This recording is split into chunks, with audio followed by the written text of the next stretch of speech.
טוב, ערב טוב לכולם, שבוע טוב לכולם. תונין תבילת כלים צונצang thu chomcha hathet in sei hitin hiche tevilat kelim hi vaya par hum kelado ham asor soila hamiti le parashat matot parasa sabat anachi sa parashat matot na chu bungsom thum lekhat changsom ni lekhat na ويوم الأزرق كوين هنشيها تسبب هبايم لمن خمازل خوخنا ترى أشد سوا هشيم إد موشي أخ إد هالذهب وين هكسر وين هنخوش وين هبرزل وين هبديل وين هأوفرد كل دبر أشي يفو بايش تعبيرو بايش وتهر أخ بمين دا إد خطاب وخل أشي لو يفو بايش تعبيرو بمايم هيتأكون هير خخاميم تين تبلت كلم ملحمة ميدان تيتو قال كي سناوا بيل هو هين كلا هوزو هوزو إترو أوفا توجن parashat matot na bung song thum lekha chang som ni lekha na chu iti hexer bol dam iti su thing di ham iti Gentile te bu na ko na ki kang se a bu Gentile te bu na pa chu iti pai mang de ham ti ki se chu he chu dinat agala bolding chung chang tho to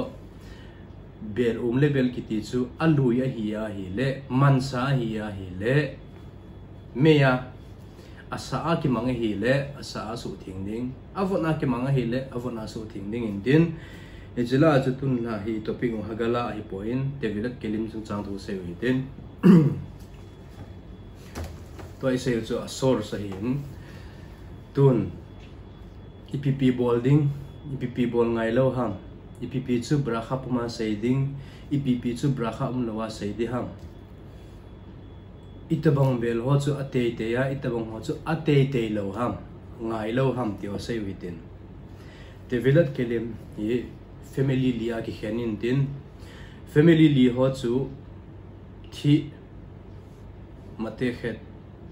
bana glass ze khukhit bana kheresh clay leya kisin bel ho abana atsamot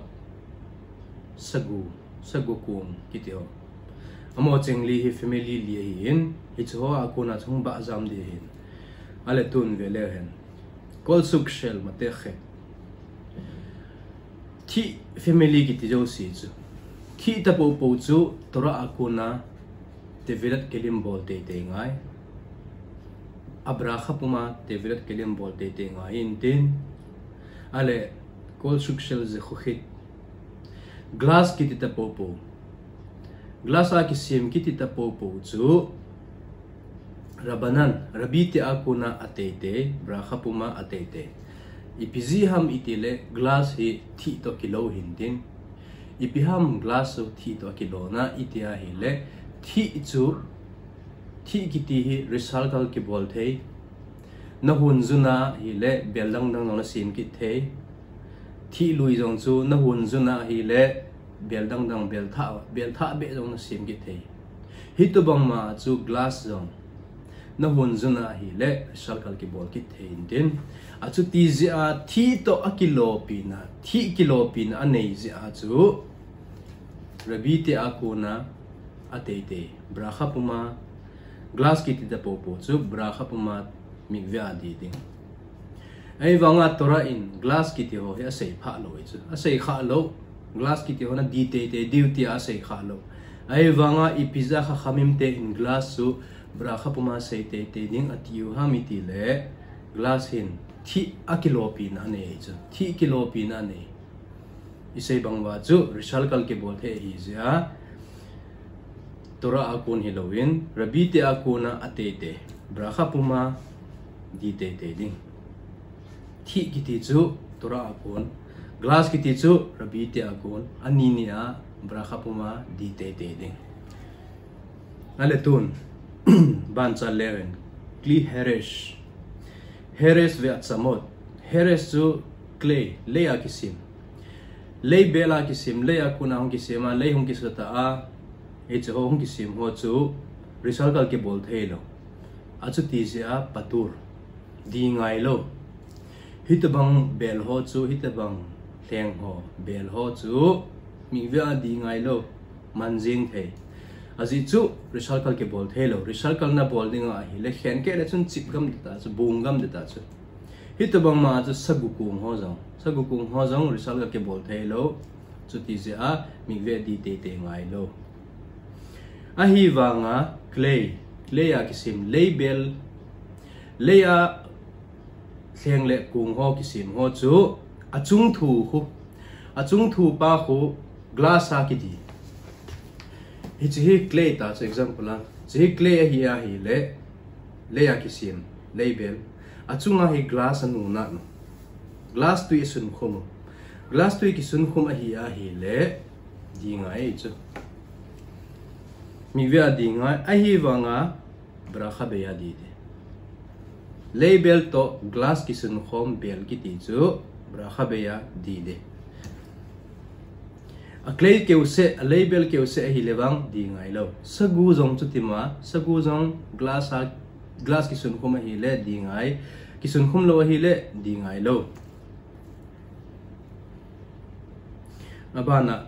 plastic hi Mikveh di ngai lo do theu mentin ipizza Mikveh di ngai lo glass chu abulama glass chu thi to akilozi a recycle akibol theizi a di te angaye iti ta uwa hile plastic zong recycle ke bol thei chula ipiati hile plastic patura glass patur lo ham glass to thi recycle ke bol theizi a Mikveh di angaya hile plastic zong recycle ke bol thei chula Mikveh di dingin sei tango ipizza sei lo ham itile ipu pateo talmud khanglaya chu khakhamim te khanglaya chu plastic anom nai lo plastic kiti hi le bela anaman ngai lo cha anaman kha lo cha achu ti je amo hin din halakha na sim lo plastic chung chang ding hi halakha na sim lo achu ti je ai ho khanga bisman khazal lo haya plastic khazal te khanga chu plastic nom lo e ho khanga chu ta chu ai wanga hayom en lanu resut la asad halakha mi khadash halakha thabe eho khanga talmid khakham ho jing eho khanga rabilin penin zong talmud khanglai khazal te ana sim lo halakha khachu eho khanga rabite in resut anei lo permit anei lo chu permit anei lo halakha tha sim na dinga permit anei lo ji wa ama hi halakha umlo hi ja chu patura ki koi intin ahi wanga nadinu ma hele asur hidi lo na di ding ahi wanga bli brakha brakha baya na di aletun clear filu harbe zman ve mishtamshim harbe beltha na kitso Mikveh ana na di lo honungan hong kisim tha halakha nanzil do phana beltha kitso ho tapou po chu Mikveh di ngai tinan he do ta so he do nunga chu nakle na bel chu tam ta ve pin na man sa heta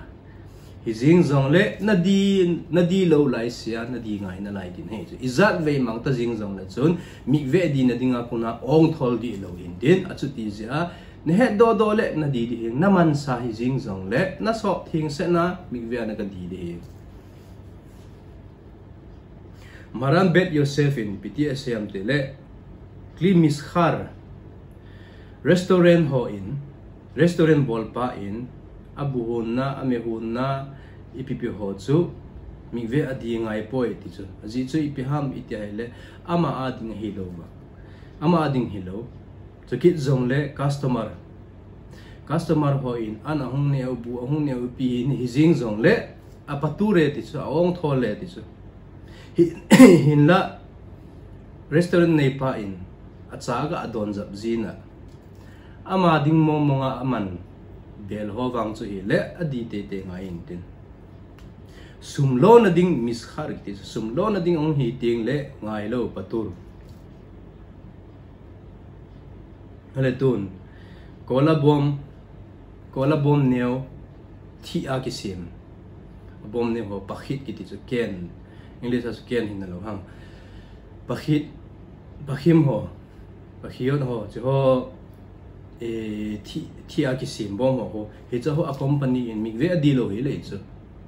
a chu tia hel ama hi patur ipiziham miskhar hi chu kola na cho thing le ai pizia na cho ham a bom zia na cho ham ai lo le atui zia na cho ham ti le atui du cha ja na cho hin tin a bom dei cha ja na cho hi lo zia chu a bom dei cha ji hi jing zong le hai kar hi lo chu a kola chu hai kar zo a thu pi zo a kola asunga om pa thu pi zo hi zia chu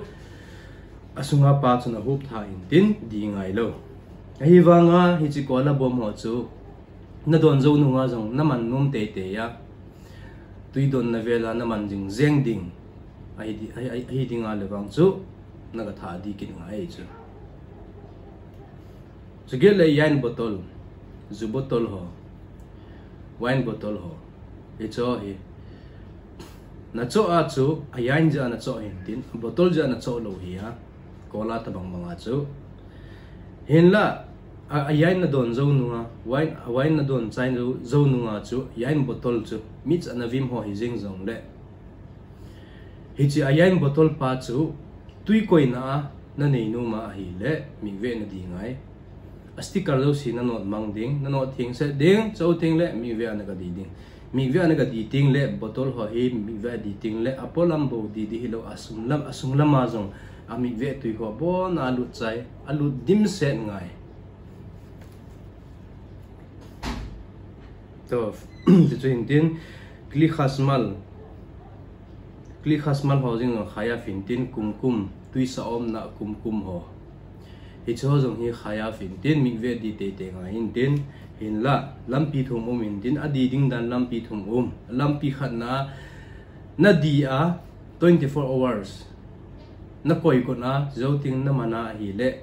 a phat na lai ding a sit lo ding a hi le na di ding in tin hin la a sit ding a hi le 24 hours ko in lang hapta khat koi go zong la chun man loin ko in lang hi zong la chun sit ho ding a hi le di ngai lo ipina bol ham ani na pa an hong lu ding ani na pa chi pi ham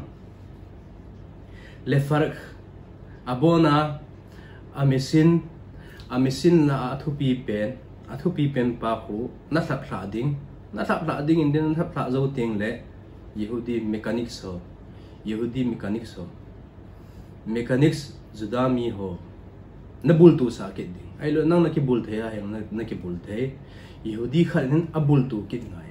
chuti a hi le Mikveh di ngai lo athum na matna legoim kut ding kun esak savot suko ti ho kut kiti ho khanuka kiti ho purim kiti ho kut ding kun le Gentile te na insa na inthang Gentile te matana na pi ding give an pi ding almenat le hagzir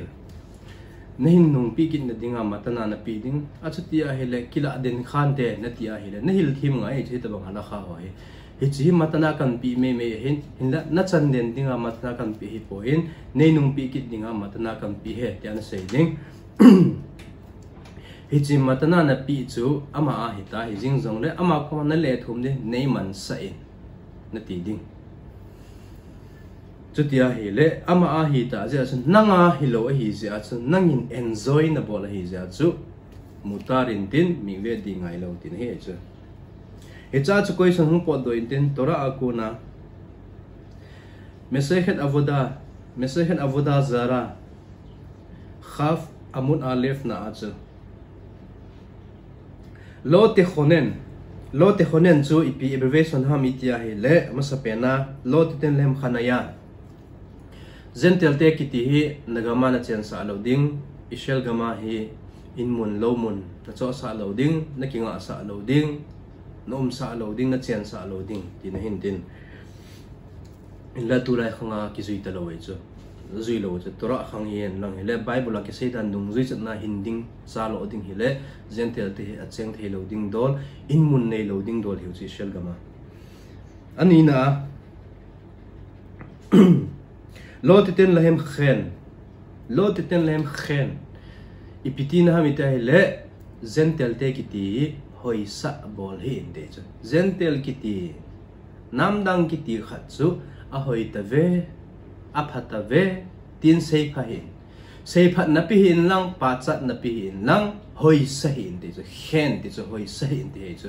Gentile te kiti hoi sa phal lo ne chu film star hen lang ip star hen lang hi jing jong le Gentile hi popo le hoi sa phal lo hi nge chu athum na lot den la hem mat na khinam athum na chu Gentile te kiti hi give pi phal lo ti chu achu ti a hi le toy sayu Tevilat Kelim halakha nakli khasmal electronics thil ho chu na umlebel electronics sa kisim umlebel ho chu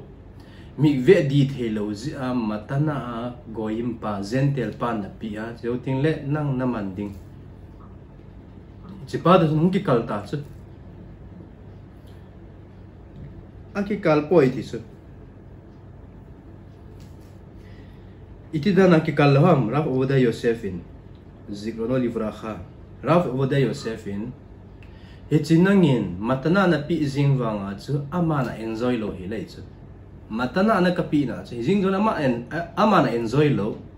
nang zo in enjoy hi ja chu patur mutar give na pi ama bo se in enjoy ding a hilawang phalo hi chu to a chu nangin give na kapi hi jing give na pi hi jingwanga chu anang ma zo in enjoy chu ama na enjoy lo hi lei chu a chu ti ja mutarin din ale tun kliakson belkoi na katin Hiche ho theng ho na sop zo ting akoi kot na dinga naga akoi na pa ho Hiche pa ho kliakson chu Mikveh adi ngai poi ti chu patur Rav Oda Yosefin zikrono livracha in ipiti sayam ti le raui litbol bli bracha ahoy chu deisa chu ga di po pointi chu bracha bein di po pointi chu Hiche theng kuong kiti ho na koi na pa chu bracha bein di in te chu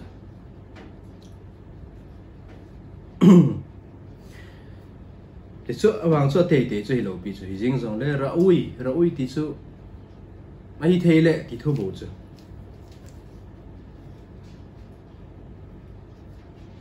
so kit zong la koi tabang hi chi kli akson theng le kuong Hiche ho koi na di lewa mang pa zong chun yeshlo alma lishmoch yeshlo almi lishmoch akinga pi the ra fa ne chu akinga pi the ra fu me chu malkhia chi phem ti le chi so na chi bom kitile chi ki koin tin bune ting le chi ka so le na ho e chi ho malkhia chi so na hi ama hi kli seudah hi lowe chu athang pi a inzona chi se hai vintin itabang bang hoi Tevilat Kelim bol ngaya mitile kli seudah anne na akimang chajing ho anne na akimang cha ho level anne na akimang cha level ho hi di ngai intin ale chi so na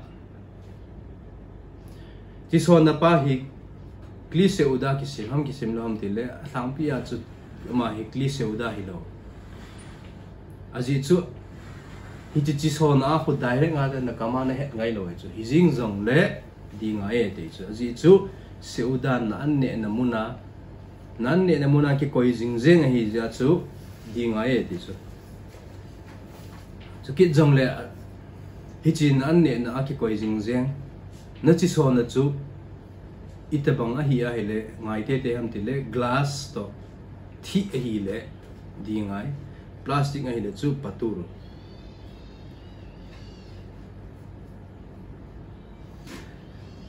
mefatsiak egos abana mefatsiak egos Rav Oda Yosefin mi ikar hadin patur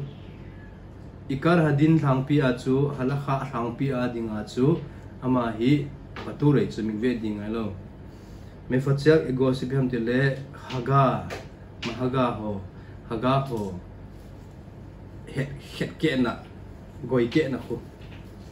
he chu di ngai poi so ji chi pham ti le na het ke ting le khon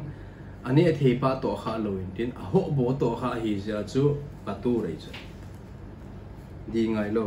thi hi jing zong le di ngai lo tin hi chu imias klimi u at levasel beitsim bel atui hun na ding mong bel atui hun ding mo kisim hichi atui hun ding mo kisim bel chu thildanga naman mo lo atui hun abu naman hitabang bel ho chu apature te chu Mikveh din ding azi chu piham itia hele atui chu aho ume chu aho umin tin aho chu asunga kin aho kin ne lo hi asunga pa kin ne hin tin akin ne pa chu na belin ato kha lo hi chu achu ti ja patur ai wanga raf slomo zalman in pasek abolin din piti pasek abolam tile abang kum le atu ya ke enum se ti chi hun ting le achu ti ja brakha be ya didi he ti chu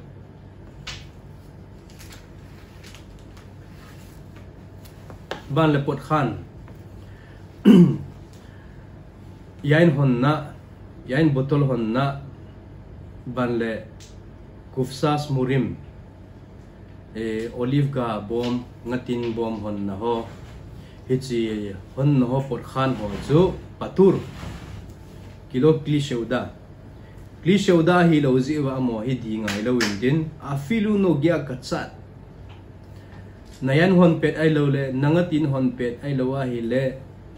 na olive ga hon pet abom hon na hon pet na chu a theiga them khat ato khai chu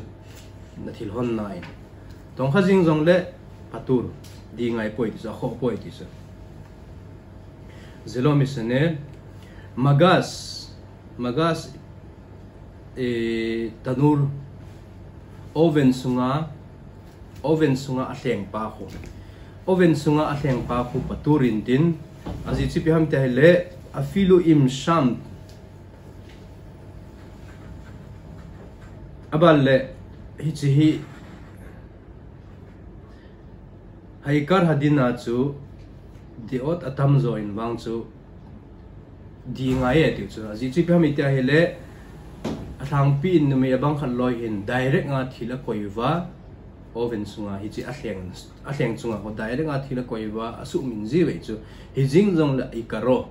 athang pi a atam zo akimandan dum zu ya chi kin in tin atam zo a chu hi chi ahleng chunga ho direct nga an naga koi ngai lo ahleng chunga ho teng dang na koi be kina cha chu an na su sat ji chu an na hun ji chu a chu ti ja ai karo chu athang pi an naman na ngai tam zo pa dung zu ya chi din chu ti a hi le di ngai lo ti loi umin din di ngai ti loi umin din na di a hi jong le kinga pi thera fum na di lawa hi jong le kinga pi thera fum to abana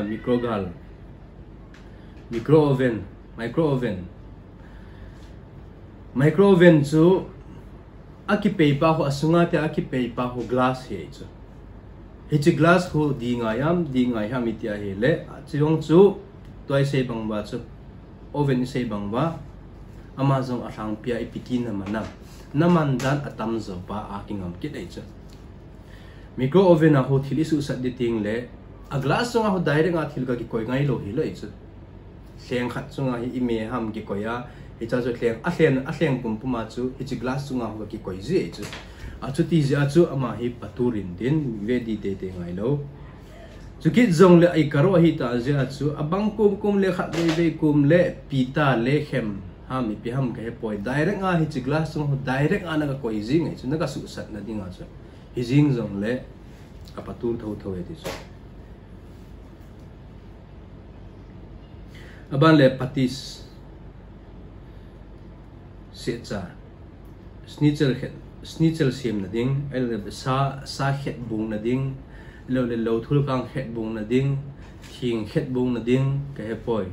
sa het bung na ding hichi ding mo ki sim setza ho atu no ho chu thing hina ji jong le a het na ka sa to ki to kha na ka ho thi hin din hichi pa chu di ngai ham itia hi le he ho safar di dung zuya di ngai lo askinazi rava kiti ho dung zuya hi le brakha be ya di ngai adi diu ai banga brakha lo de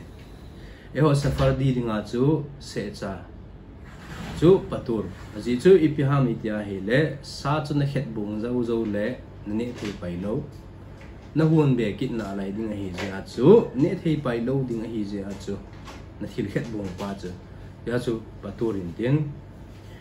aban le sakin skita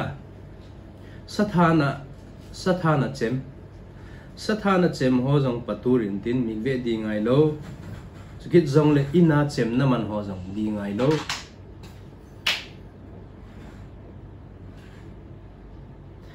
makhen cafe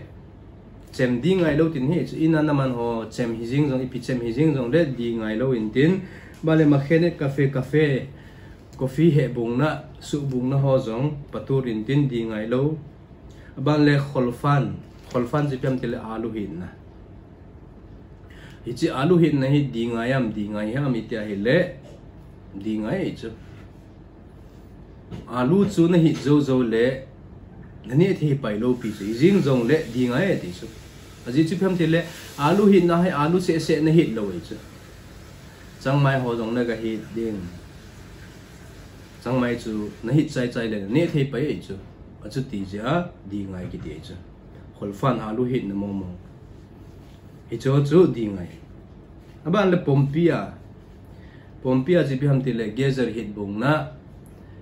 carrot hit bung na ho chu hi chu ta bang ho hi phalin tin slikha khaya fin tin migya di te ngai in tin aji chi biham ita hi le gezer carrot dang chu na hit bung chai le na ne thei pai a hi ji a chu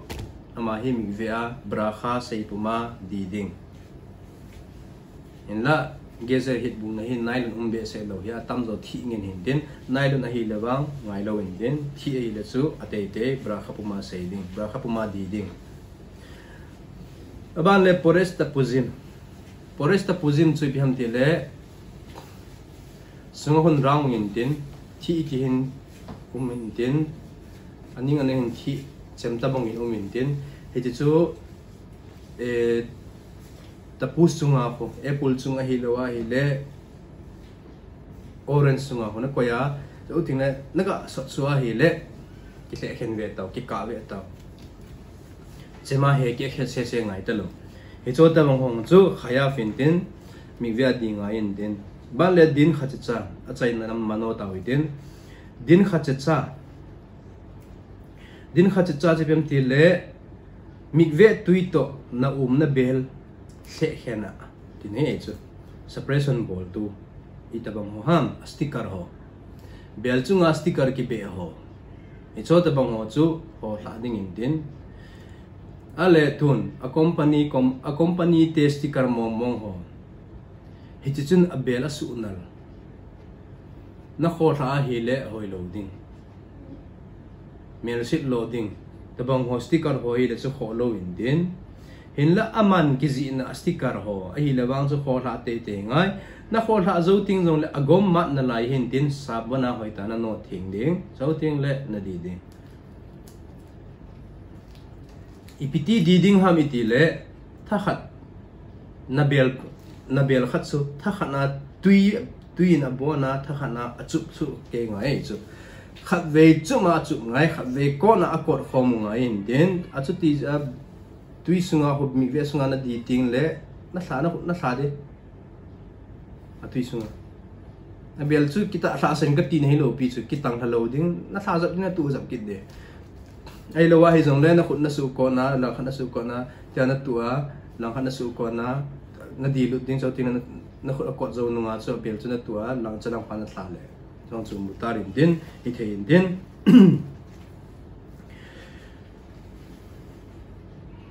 a photo film hoya di ding ham le bel chu hoya di the ham itia hi le mikve shel nida nume anida zonunga akidina mikve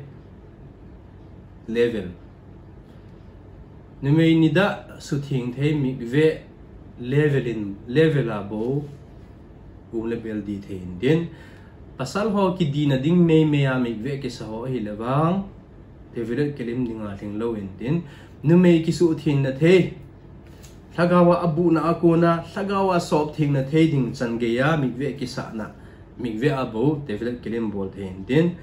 thangpia ishela thangpia hi mikveh ho hi nume mikveh polam khon umziwe ta nume te mikveh polam ma khon kung din ding momong in tui chumi in poto sa ovin charge ki dizi chu veleu chun mikveh din ding tui khu ishela ho hin dong chakha ana muai chu dong lo ei chu aji chi pham tile na umna ben na di tin na thla sa khala chun athu nagala thelo ding hi ja chu achunga ho reset akoy chu reset tile net akoy a net nuya dong ho tui thu su na la ei chu athu na la ei chu na be ho kita sa lo na ding na thi kheo kita sa lo na ding akita sa ta hi jong na la theina ding na so pha na ding a min reset akoy thu bo hin tin anuya dong ho tui thu na la ei chu chu kit le hoi lai la di the kin ha mi ti le tui khang le na jong di the in tin mikveh kelim ho chu le bel ho chu kit jong le vadung thu ta mi chup na the mi chup the vadung ho hi la chon chong di the in tin abana kukar example a kukar ho le bel bo khen the ho aki bot khen the le bel ho chu na di pet le na bo khen lo de ahi dan na hun pet me hun na bo hun na an na man pet na ding dan ta khu na di ngai chu example a kukar chu achunga a fitting le hong ki do pa khu hichi pa ho na la do a hichi pa cha chum be na di a asin a chum be na di chu hi theilo asin chu achum be en ga din lang hichi achunga pa phit pa ho la do ele chun la do in lang an hun le chun phit hi ve ta asu ti da a phit lo wa hele clear ki sim lo chu bela ki sim lo chu bel ahung hi the na dinga chu bel min aput the na dinga chu kukar hin aput the na dinga chu a phit pa jong nga ei chu a chu ti hele clear ki sim ting le bo chun mi via di de the khen lo di bo ke lo di hon lo di tin he chu hon lo di ka til le a bore kho a kil ho sab lo di lo le farek ahi dan chu a company in asim dan an di ngai in tin ban le spoon Hiche ho hi ti di ding ham te le tam ta set tam ta na choi chu Hiche he chu khat a di ding chu nangap le lowal ji a si pina bol thea mi te hi le basket hi mikveh sunga na koi lut ding a basket sunga chu na Hiche ho chu na le lut thu di na le lut thu ding in din chu hoi hin tin abang khat loi na pola hi le basket tu wa basket sunga he Hiche bon na koi wa a basket pum ba chu mikveh ta di lut ji te chu hoi hi thei na chu hi jeng jong le de sa be se lo de sa pen cha hoi pen chu a basket mikveh sunga na koi ding so ting le Hiche ho na se lut de a basket sunga na se lut chet de hi ti a chu polama patna a basket pumpuma Hiche pumpuma ta na di lut ding hi a hele wang chu na sunga tui sunga ho na thin ngai chu aji Hiche ong ki mana hi le khat velu na tui ga lut loi chu che a chu na thin ka le tin he chu ki ka over hi le mun ong ta uma ki ka hi le wang chu polama patna ong te basket pumpuma na se lut the ho lo abraha hi tun kukar chu asin to a kukar to abel to na di e chu kukar khat se din dinga chu braha singular an se nga e chu asin jong na tia asin hong hi asin jong kli khat abelong kli khat na tia Tevilat Kelim na ti thelo Tevilat Keli na ti ding e chu kli na ti ding e chu aji chu khat hi hon e chu ma ni asin lo a chu bel hi lo e chu ti ja chu asin pum ma na di ding hi jing jong le khara ki sim hin din bel khana ki sim hin din ja Tevilat Kelim na ka ti lo ding in Tevilat Kli na ti ding e chu ale tun dibur le lo chore le Tevila braha na seita baru khata shum enu mele wala Tevilat Kelim na seita na di nai lo khacha na di nai lo na pawai chu na pawa hi le na bra kha se chu lo moil chi ta lo wei chu a chu ti jar na tha di kin ni ai wa nga chu bra kha na sei zo a hi bel kha na di ta bel kha na di na a bel ni na pa na di masanga na pawai chu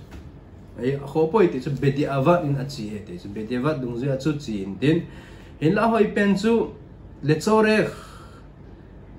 Hiche le bel di na ding to kizok mat akisai tapou po hi lewang chu kho lo in tin hi chu lai bel ho chen choi be ta ngo ti ho chu kho lo chu chu idiu tam idi nai lo ham hi ti a hi te bang thu ga se ho chu kho lo i chu kisai chu kizok mat nei chu kizok man no tin he chu mi vian no le bel na di ting to na se chu kizok man no hi ja chu a kho poi te chu hef sek bra kha hi poi te chu Itu hintin isay tayo sa no at hinin Tevilat Kelim isay do azalovin Yehudi hinto hinapaso patin ipiwhen lang dam tayo na ipiwhen lang na zo siva hatsi do hitin hatsi na ding patinin siya ta dismaya ipiwhen lang patin pizing mahen lang lhagau lamay hatsi wa it hinto na ding vinzang patinin patay ibu piwhen lang adam lo ho zo siya dam tayo na ding hihen lang chukit zang le השיעור הזה, אני מחדש את השיעור הזה לרפואה לנועה בת רבקה ואהרון. מה דמתינדין הן lang ban לרבקה בת